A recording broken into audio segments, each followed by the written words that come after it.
네, 안녕하세요. 한국영어교육학회 회장이면서 건국대학교 사범대학 영어교육과 교수 황정배입니다. 오늘 여러분들 만나서 포스트 코로나 시대의 영어교육이라는 주제로 같이 한 20, 30분 정도 하여튼 이 이슈에 대해서 한번 생각해 보는 시간을 갖도록 하겠습니다. 자, 그럼 화면 보면서 우리가 같이 한번 공부해 보겠습니다. 자, 지난 여름부터 뉴스에 간혹 나왔던 일본에서 바라보는 한국인들의 영어 실력에 관한 기사입니다. 제가 이 기사를 보면서 참 놀랐던 게 한 두 가지가 있는데, 가장 첫 번째가 뭐냐면 역시 일본은 가깝고도 먼 나라구나. 그렇게 가까운데, 그죠? 일본보다 가까운 나라가 하나 있긴 하지만, 하여튼 굉장히 가까운데 어쩜 몰라도 한국의 영어 상황을 이렇게 모를 수 있을까? 그죠? 여기 한번 보십시오. 보시면 영어는 우리나라의 영어를 굉장히 긍정적으로 잘 평가하고 있죠. 한국의 중학교 영어 교과서가 일본 영어 교과서 분량의 3배랍니다. 일본 학생들은 그러면 그냥 재밌겠네요. 아주 편하게 놀고 있는 것 같은데. 네. 그 다음에 보시면 아시겠지만 한국의 영어 교육은 문법에 기반한 부자연스러운 영어가 아닌 원어민을 대상으로 쓰인 책이나 텍스트에서 발췌한 영어다. 근데 우리는 아직도 문법 위주의 영어 교육이라고 많은 사람들이 비판을 하고 있을까요? 또 영어 대부분의 수업은 영어 원어민 교사가 영어로 진행하며 수업 내용은 교과서와 책을 소리내어 읽고 영어 질문에 대답하는 연습, 영어 토론, 영어 전자메일 쓰는 방법. 네, 사실이 아닙니다. 실은 우리의 영어 교육 현실과 굉장히 괴리감을 느낍니다.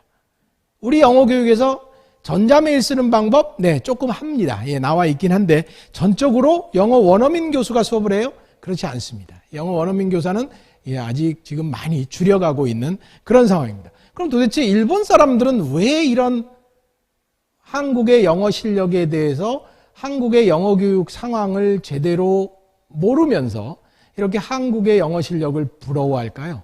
참 이상하죠? 아마도 좀 이따 이제 나오겠지만, 최근 보여주는 영어 능력의 지표 가운데 한국 사람들의 영어 실력이 일본 사람들의 영어 실력보다 높게 나온 그런 결과가 있을 겁니다. 제가 좀 이따가 보여드리도록 하겠습니다. 자, 영어 실력이 그렇게 일본 사람들이 부러워할 정도의 우리 한국 사람들의 영어 능력인데, 최근 또 다른 기사 한 가지 보겠습니다. 이거는 무역협회에서 나온 보고서에 관한 기사였는데요. 우리나라를 비롯한 아시아에 해외 거점을 유치하고자 하는 세계 300개 기업입니다. 300개 해외 기업들 중에 아시아에다가 해외 거점을 유치하려고 하는데 어디에다가 둘까에 대한 설문조사 결과입니다. 그런데 보니까 여기 지금 기사 헤드라인 한번 보십시오. 글로벌 기업 한국 유치위의 영어 소통 능력 등 비즈니스 환경을 개선해. 영어 소통 능력을 뭔가 문제가 있다는 뜻이죠. 또 글로벌 기업들 영어 소통 탓에 한국 진출이 소극적이다. 아까 그렇게 우리가 일본보다 영어를 잘하는데 왜 한국 진출에 이렇게 소극적일까요? 영어를 못한다는 얘기 같은데, 영어 의사소통이 우리나라 회사 기업들하고 잘 소통이 안 된다는 뜻 같은데요. 보세요. 영어 소통이 어렵다고 분명히 나와 있네요. 그래서 한국 거점의 적극적인 글로벌 기업이 3%뿐이다. 심각하네요. 그래서 결국은 우리나라 무역 또는 우리나라 기업들이 해외 기업들을 유치하는데 영어가 지금 걸림돌이 되고 있다는 그런 얘기 같습니다. 좀 더 자세하게 이 보고서 한번 보겠습니다.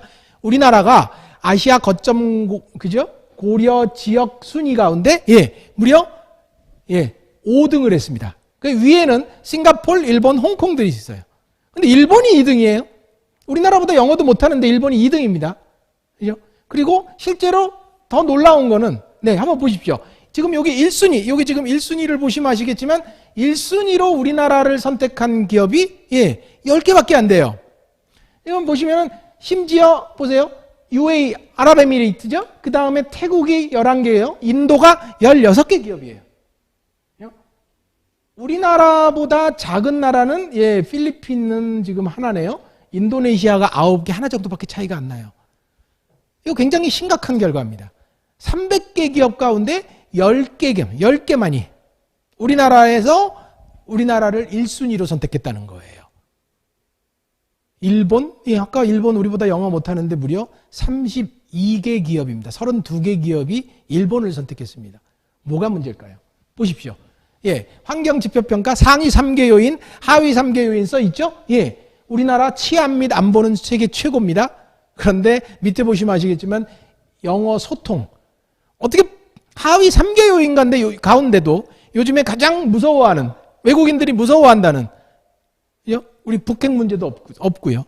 영어 소통이 지금 두 번째로 차지하고 있습니다. 일본은 이게 다행인지 모르겠습니다만, 예, 하위 3개 요인 가운데 우리와 마찬가지로 영어 소통이 들어있네요. 일본에서도 영어 소통이 잘 안 된다는, 그럼 아까 첫 번째 기사가 뭐 맞긴 맞네요. 자, 영어 소통이 들어있습니다. 그런데 어쨌든 그럼에도 불구하고 아까 보셨지만 일본은 우리보다 순위가 훨씬 위입니다. 자, 그래서 결국 우리나라가 글로벌 기업의 본부를 유치하려면 어떻게 해야 되느냐? 자, 여기 보십시오. 제일 1순위로 나와 있는 가장 많은, 그죠? 개선해야 되는 상황으로 가장 먼저 집은 게 뭐로 나와 있어요? 영어 소통입니다. 이건 뭘 의미하죠?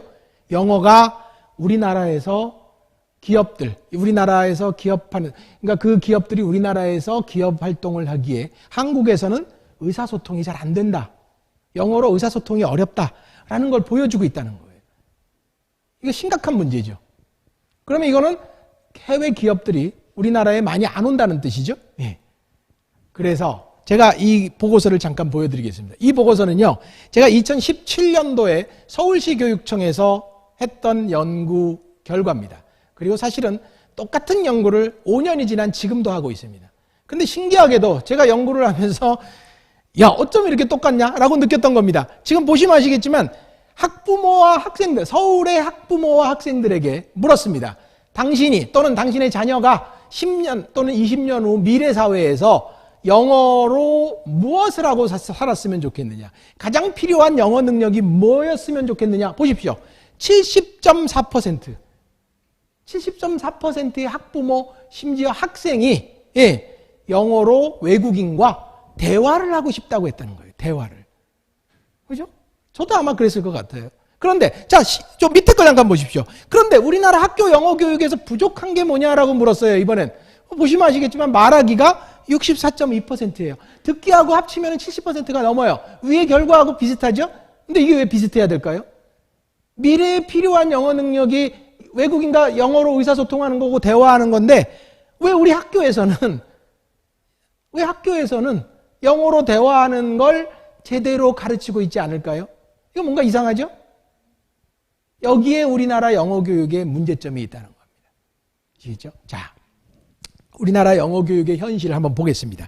지금 굉장히 2018년도에 아마 여러분들 잘 아시는 분은 있으시겠지만 우리나라 2018년도에 영어 교육 분야에 큰 변화가 생겼습니다. 뭐냐면 영어 대학 수학능력 시험의 절대평가 전환입니다. 굉장히 많은 저도 이제 그 당시 그걸 반대했었습니다. 엄청나게 반대를 했음에도 불구하고 교육부가 사교육비 경감, 학생 학습 부담 경감이라는 이유로 밀어붙였죠. 자, 2018년도부터 절대평가로 바뀐 이후 지금까지 4년, 5년 지난 시점에서 나온 기사 한번 보십시오.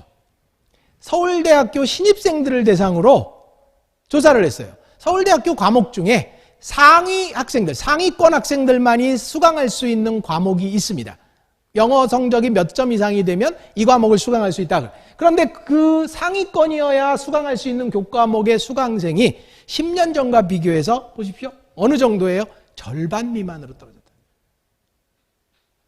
영어 상위권 학생들의 수가 그만큼 줄어들었다는 겁니다. 우리는 이걸, 영어 교육하는 분들은 이걸 뭐로 판단하느냐? 절대평가의 원인으로 봅니다. 굉장히 큰 원인입니다. 자, 2022학년도 이쪽 밑에 잠깐 보십시오. 공립중고등학교 영어교사 임용감소죠. 국어하고 수학은 2014년도 대비해서 70%, 69%를 뽑습니다. 영어는 50%도 안 뽑아요. 이건 뭘 의미할까요? 영어교사 이제 많이 안 뽑는다. 이제 필요 없다. 왜 안 뽑을까요? 학교에서 영어교사가 필요 없다는 얘기입니다. 어디서 많이 줄어들고 있느냐? 고등학교에서 많이 줄어듭니다. 고등학교에서 학생들이 대학 시험을 봐야 되는데 시험은 절대평가예요. 내가 2학년, 그래서 왜 유명한 말이 있습니다. 고등학교 1학년 때까지 영어는 끝내라. 아니면 심지어 어떤 학생들은 우리 서울의 강남에 가면 더 하죠. 초등학교 아니면 중학교 1학년 정도면 대학 수학능력 시험에 대비한 영어 공부는 마쳐야 된다. 그 이후까지 가면은 좋은 대학 못 간다. 이런 얘기가 있어요. 그러니까 고등학교에서 영어를 안 듣죠? 2학년, 3학년 때 선택 과목으로 영어를 안 듣죠? 그러니까 48%밖에 안 뽑아요. 672명이나 영어 교사를 뽑았는데, 그죠? 2022년도에는 320명밖에 안 뽑아요. 심각합니다. 영어를 앞으로는 배우고 싶어도 가르칠 선생님들이 없다는 뜻입니다. 앞으로 10년 후가 더 걱정입니다. 지금 정부에서는 영어 절대평가 안 바꾸겠다고 하고 있습니다. 그럼 10년 후에 영어 교사 수 더 떨어질 수가 있어요. 300명이 아니라 100명 이하로 뽑고요. 서울대에는 아예 고급 상위권 학생들이 듣는 과목이 아예 없어질지도 모릅니다. 이게 지금 우리의 심각한 영어 교육 상황입니다. 참 비관적이죠? 꼭 그렇지는 않습니다. 자, 우리 이 슬라이드 아까 봤던 겁니다. 이 내용, 뉴스위크에 나온 똑같은 기사입니다. 이번에는 이걸 약간 긍정적으로 바라보겠습니다. 다른 시각으로 한번 바라보겠습니다. 자, 실제로 우리나라 예를 들어서 우리나라 교과서에 수록된 영어 문장, 문법에 기반한 부자연스러운 영어가 아닌 원어민을 대상으로 쓰인 책이나 텍스트에서 발췌한 문장 맞습니다. 저도 교과서를 계속 쓰고 있는데 우리 한국 사람이 안 쓴 글에서는 안 갖고 옵니다. 진짜 원어민들이 진짜 실제 상황에서 쓴 글들, 원래 있었던 스토리, 문학작품에서 가지고 옵니다. 최대한 가깝게 일상생활에서 이루어지는 대화를 그대로 가지고 오려고 노력합니다. 자, 그 다음에 영어 질문에 대답하는 연습, 영어 토론, 영어 전자메일 쓰는 법, 에세이 쓰기. 실제로 우리나라 교육과정에 보면 이렇게 영어 수업을 하라고 돼 있습니다. 그리고 우리의 영어 교과서도 그렇게 구성되어 있어요. 그럼 여기서 문제가 뭐예요? 현실과 이상이죠. 영어 교육의 체제는 그렇게 갖춰져 있어요. 그런데 뭐예요? 학교에서 선생님들이 그렇게 안 가르친다는 거예요. 왜 안 가르칠까요? 그렇게 가르치면 안 되는 이유가 있겠죠. 뭐 때문일까요? 뒤에 나올 겁니다. 영어 시험 때문입니다. 이게 영어 평가하고 직결이 됩니다. 평가를 바꾸면 학교 영어 교육이 바뀝니다. 나중에 좀 더 자세히 말씀드리겠습니다. 우리나라 또 하나의 긍정적인 얘기 하나 더 하겠습니다. 자, 보십시오. 영어 우리나라 토익 2021년도입니다. 그죠? 작년도죠? 아시아 주요 국가라고 되어 있네요. 필리핀부터 태국까지. 우리나라 토익 영어 점수 평균이 679점입니다. 굉장히 높은 거죠? 평균이니까 그래요. 여러분들 아마 기업에 들어갈 때는 대부분 다 900 넘었겠지만 이거는 아주 못하는 모든 테스트 시험 보는 사람들의 평균이기 때문에 679점 굉장히 높은 겁니다. 일본 보십시오. 570 우리보다 100점 떨어집니다. 그러니까 우리나라 영어 교육을 그렇게 부러워하는 거죠. 그런 근거가 있으니까. 우리보다 토익 점수가 100점이나 좋아? 와, 우리는 도대체 뭐 했지? 이게 일본 사람들의 생각인 거죠. 그게 뉴스위크 기사에 그대로 나와 있는 겁니다. 자, 그런데 한 가지 더 제가 여러분들한테 우리나라 영어 교육에 대해서 긍정적인 면을 좀 더 강조해 볼게요. 자, 우리보다 토익 성적이 좋은 나라 한번 보십시오. 필리핀, 인도, 말레이시아예요. 아까 우리보다 그죠? 경쟁력은 조금 처지는 것 같은데 영어 성적은 좋아요. 자, 우리나라, 한국, 일본, 대만과 왼쪽에 있는 필리핀, 인도, 말레이시아의 차이점이 뭘까요? 필리핀에 가면, 말레이시아에 가면, 인도에 가면 영어를 씁니다. 영어를 사용해서 의사소통이 되는 나라예요. 우리나라도 요즘에 외국인들이 한국에 와서 공항이나 지하철역에서 영어 쓰면 의사소통 사실은 잘 됩니다.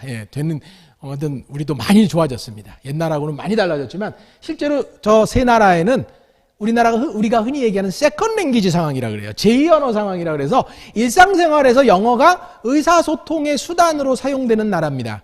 거기에 반해서 한국은 전혀 달라요. 그럼에도 불구하고 보세요. 말레이시아하고는 2점밖에 차이가 안 나요. 조금만 더 노력했으면 그죠? 우리가 3등으로 올라갈 수 있었습니다. 대단한 겁니다. 우리 영어 실력이 굉장히 특히 토익 점수잖아요. 토익은 International Communication이에요. 말 그대로 의사소통을 하는 영어 능력을 측정하는 시험이에요. 그런데 거기에서 거의 말레이시아하고 거의 비슷하다. 말레이시아는 원래부터 영어의 몰입 교육을 비롯해서 영어 교육이 굉장히 우리보다 앞서 나갔던 나라입니다. 실제로요. 물론 굉장히 저쪽 그 지역적인 차이는 큽니다. 자, 그러면 한 가지만 더. 우리나라 지금 개정되고 있는 교육과정이 2022 개정교육과정입니다. 그 중에 영어과 교육과정에 나와 있는 영어 교육의 목표 한번 보세요. 영어는 현재 국제적으로 가장 널리 통용된, 그건 뭐 당연한 말이고요. 서로 다른 언어 및 문화 배경을 가진 사람 사이의 의사소통의 수단이래요. 영어를 그렇게 바라보고 있어요. 영어는 외국인과 의사소통하는 거네. 자, 그 다음을 보세요. 그래서 우리가 영어 교육을 하는 목표를 뭘로 잡았어요? 영어과는 다변화하는 미래 사회를 대비하여 언어와 문화의 배경이 다른 세계인과 영어로 의사소통하는 역량을 길러주는 것이 궁극적인 목표이다. 이렇게 돼 있어요. 자, 그러면 우리의 영어 교육은 앞으로 어디로 갈 거예요? 의사소통 능력을 길러주는 쪽으로 방향을 잡고 있어요. 아주 긍정적인 신호입니다. 우리는 더 이상 학교에서 영어를 문법적인 지식, 구조적인 지식, 이런 knowledge 위주의 영어 교육으로 가지 않는다는 거예요. 우리는 의사소통하는 영어 실력을 키워주는 영어로 가겠다는 거예요. 얼마나 긍정적이에요. 자, 그러면 우리 학생들의 영어 실력이 앞으로 굉장히 올라갈 것 같죠? 아까 토익 점수가 한 100점 또 뛸 것 같죠? 몇 년 내로. 어떡하죠? 잘 될 것 같지 않습니다. 왜 그럴까요? 아까 말씀드렸죠. 평가가 가로막고 있습니다. 자, 우리 한국의 영어 평가 한번 보겠습니다. 자, 제일 위에 나와 있는 게 뭐예요? 대학 입학 수학능력 시험입니다. 저 시험이 가장 큰 문제입니다. 왜요? 고등학교에서 대학으로 갈 때 딱 걸려있는 시험이 대학 입학 수학능력 시험이에요. 그럼 우리 대학생들은 대학생이 되면 일단 토익 시험, 공인인증 시험 공부해요. 저 시험들은 괜찮아요. 왜요? 인터내셔널 커뮤니케이션을 위한 시험이니까. 그 능력을 평가해 주니까. 그런데 문제가 대학 입학 수학능력 시험이에요. 이게 맞고 있어요. 대학 입학 수학능력 시험은 절대 의사소통 능력을 측정하는 시험이 아닙니다. 제가 이렇게 단언을 하면 아마 한국교육과정평가원, 우리 잘 아는 연구위원들이나 뭐 원장까지도 뭐 항의하는지 모르겠는데 대학 입학 수학능력 시험은 의사소통 능력을 평가하도록 설계되어 있습니다. 그렇게 돼 있겠죠. 그러나 현실은 전혀 아닙니다. 수능시험은 듣기 말하기 읽기 쓰기 4기능을 다 평가한다 그래요. 그러나 아무도 믿지 않습니다. 전문가들 다 압니다. 수학능력 시험 잘 보려고 듣기 공부하는 학생이 어디 있어요? 말하기 공부하는 학생이 어디 있어요? 안 하잖아요. 그게 벌써 우리가 보여주는 겁니다. 그럼 이런 시험이 문제입니다. 이 시험이 왜 중요하냐? 우리가 흔히 얘기하는 워시백 이펙트라 그럽니다. 환류 효과라 그러죠. 우리말로 하면. 이 대학 입학 수학능력 시험을 잘 치르기 위해서 그 밑에 있는 초등학교부터 중학교, 고등학교까지의 모든 교육이 수능 시험을 대비하기 위한 교육으로 완전히 거기에 맞춰서 교육이 이루어진다는 뜻입니다. 이게 문제죠. 그러니까 듣기 말하기 연습 안 해요. 고등학교 영어 수업 시간에 듣기 말하기 수업 거의 안 합니다. 심지어 영어 회화라는 과목을 들으면서도 영어 회화 연습 안 하는 게 우리의 영어 교육 현실입니다. 그죠? 이거 어떡하죠? 이거 바꿔야 됩니다. 어떻게 바꾸죠? 수능 시험 바꿔야 됩니다. 그래서 지금 우리에게 가장 필요한 시험? 맞습니다. 제가 아까 공인영어 시험 말씀드리고 토익 말씀드렸죠. 커뮤니케이션이에요. 커뮤니케이티브 컴피턴스라고 우리가 얘기하는 거, 커뮤니케이티브 어빌리티라고 얘기하는 의사소통 능력을 측정하는 시험으로 바뀌어야 됩니다. 왜 우리는 그걸 대학을 졸업한, 아니, 고등학교 졸업, 그죠? 고등학교를 졸업한 이후 대학교 가서 회사에 들어가기 위해서만 그때부터 공부를 시작할까요? 영어의 성격이 갑자기 바뀌는 것도 아닌데. 그리고 우리 교육과정에는 초등학교 때부터 중학교, 고등학교 때 이미 영어를 의사소통의 수단으로 가르치라고 돼 있는데도요. 그래서 분명한 거는 나옵니다. 영어는 학습의 대상이 아닌 의사소통의 수단입니다. 이건 절대적인 거예요. 변하지 않습니다. 수능 시험의 문제를 보여주는 유튜브 동영상 아마 여러분들 많이 보셨을 거예요. 이거 말고도 굉장히 많습니다. 유명한 영국의 옥스퍼드 대학을 나오고 미국의 하버드 대학을 나온 사람들한테, 그죠? 심지어 박사까지 받은 사람한테 이 한국의 수능 시험 문제 풀어보라고? 물론 조금 과장된 측면은 있습니다. 그러나 여기 지금 나와 있는 보세요. 나 사실 다 읽지도 못했다. 아니 어떻게 된 거죠? 원어민인데? 그죠? 이 사람 보세요. 그냥 여기 나오는 말 표현이랑 어휘 자체가 터무니없대요. ridiculous하답니다. ridiculous하대요. 이게 ridiculous라는 말을 우리 수능 시험을 출제하는 대학 교수들이 들어야 될 말입니까? 평가 전문가들이 낸 시험인데.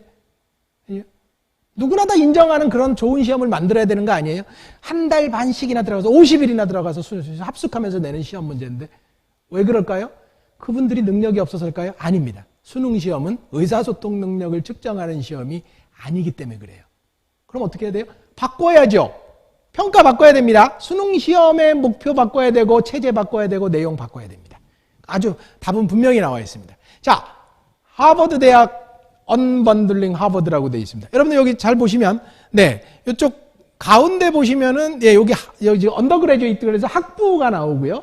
이쪽에 보시면 이제 저쪽 아래쪽에 보면 어드미션도 나오고요. 예, 실제로 대학교에서, 그러니까 이거는 하버드 대학을 예로 들었습니다만 거의 대학교에서 이루어지는 전 부문에서의 대학 운영, 어떤 행정, 교육 이게 총망라돼 있죠. 그런데 이게 왜 저기 지금 나와 있는 기업들은 어떤 기업들이냐면 테크놀로지, 디지털, 에듀테크 기업들입니다. 스타트업 기업이라고도 우리가 부르죠. 그런 스타트업 기업들이 전통적으로 대학교가 하던 기능을 이렇게 찢어서 그 부분은 우리가 할게요. 이 부분은 우리가 할게요 하면서 다 찢어간다는 얘기예요. 대학교의 학부 교육에서도 심지어 온라인 교육을 하고 있다는 얘기예요. 자, 좀 더 자세하게 한번 보세요. 네, 이쪽에 Language and International 프로그램이죠. 우리 관심 분야입니다. 자, 예전 같으면 하버드 대학에 입학해서 언어, 거기 가서 어학원에서 영어 공부를 했었습니다. 근데 지금은 거기 안 가요. 한국에 그냥 계세요. 우리가 온라인으로 공부시켜 드릴게요. 그럼 거기 나옵니다. 지금 뭐 바벨이라든지 어플라이보드 다 똑같습니다. 이것들이 다 외국 학생들을 유치하고 그 학생들한테 언어를 가르치던 기능을 저런 스타트업 기업들이 지금 다 하고 있다는 거예요. 영어 교육이 이렇게 변합니다. 영어 교육 굉장히 많이 변하고 있어요. 지금 코로나 이후에 여러분들 저도 지금 영어 교육을 코로나 이전하고 코로나 이후 지금 하고 있잖아요. 코로나 이후에 사실은 한 2, 3년 동안에 우리도 모르는 사이에 이 스타트업 기업들이, 이 테크놀로지가, 이 에듀테크 기업들이 우리 주변에 벌써 와 있습니다. 자, 아주 익숙하시죠? 구글 트랜슬레이트, 그죠? 팝하고, 그죠? 아주 익숙하죠? 예. 랭귀지 툴 저건 혹시 라이팅 하는 프로그램입니다. 그래머리, 한국 학생들이 제일 어려워하는 그래머까지 도와준대요. 정말 편리하죠? 정말 도움이 됩니다. 저도 간혹 씁니다. 그런데 100% 쓰지는 않습니다. 90% 정도 쓰고 10%는 제가 수정을 합니다. 많이 온 거죠. 예전 같으면 제가 한 50% 정도 썼을 텐데 요즘 제가 왜 90% 정도 쓸까요? 그만큼 좋아졌어요. 90% 정도 의존해도 될 만큼 좋아졌습니다. 전문가들에 따르면 저 구글 트랜슬레이트나 파파고의 그 번역, 그 심지어 문학 작품에 대한 번역도 거의 95% 이상 간다고 합니다. 그만큼 사람하고 많이 가까워졌어요. 그러나 아직도 5% 남아 있습니다. 아마 100% 도달 못할 겁니다. 99%, 98%, 9% 정도까지는 분명히 갈 겁니다. 수년 내에. 아니면 10수년 내에 갈 겁니다. 아시겠죠? 자, 이것도, 요 앱들은 뭘까요? 요 AI 팽톡입니다. 팽톡이라고 하죠? 저거 우리나라 교육부에서 만든 거예요. 아주 재밌습니다. 여러분들 좋아하는 팽수를 활용을 해서, 그죠? 우리가 얼마나 요즘 초등학교 학생들이 굉장히 좋아합니다. 팽톡을 처음에 쓰라 그러면 학생들이 막 신이 났었습니다. 다이얼로그 플로우, 저기 들어가시면 여러분들이 실제로 대화를 만들 수가 있어요. 옛날에 다이얼로그는 내가 말하면은 저 AI는 그냥 미리 정해져 있는 대답만 나온다 뭐 이런 거였거든요. 그럼 예를 들어서 내가 하이 해도 저쪽에 옛날에 fine, thank you, and you 뭐 이렇게 나왔던 건데 요즘은 안 그래요. 아주 정말 굉장히 정확성이 높아졌어요. 보시면 아시겠지만 이런 거 타입캐스트, 플립 그리드 다 똑같습니다. 여러분들 아마 이미 써보신 분들이 있을 겁니다. 그 기술 발달이 상상을 초월합니다. 말하기 부분까지도 이런 기업들이, 이런 앱들이, 이런 프로그램들이 지금 우리 곁에 바로 와 있습니다. 써보십시오. 더 이상 이런 말 하면 또 안 되겠지만 예전처럼 항상 뭔가 영어를 배우려면 우리가 어디를 갔었죠? 학원을 가고 옆에 두고 선생님 찾아가고 선생님이 스마트폰 앱 안에 있습니다. 굉장히 놀라운 변화입니다. 좋아하는, 이게 익숙한 분들, 좋아하는 사람들, 적성에 맞는 사람들한테는 이거보다 더 좋은 변화는 없습니다. 이거 많이 보셨죠? 이 먼들리라는 이 AR, 그죠? Augmented Reality, 그래서 증강현실이라 그러죠. 그 다음에, 그죠? 저기 가상현실, virtual reality라 그러죠. 가상현실 저거 쓰고 하는 거예요. 이것들은 뭐예요? 네, 게임입니다. 게임은 뭐가 좋아요? 재미있죠. 그러면 영어를 이 게임을 통해서 배운다는 그 원리를 아주 잘 구현한 그런 프로그램들이에요. 이 실제로 여기 들어가 가지고 영어를 하는 거예요. 자, 이게 이제 우리의 영어 교육에도 지금 와 있습니다. 지금 보십시오. 영어 교육, 메타버스로 날개를. 요즘 핫 이슈 중에 하나가 메타버스잖아요. 영어 교육이 이제 메타버스 출발점에 와 있습니다. 메타버스 그 공간에 들어가서 실제로 내가 아바타를 만들어서 거기 들어와 있는 또 다른 아바타로 들어와 있는 선생님과 대화를 합니다.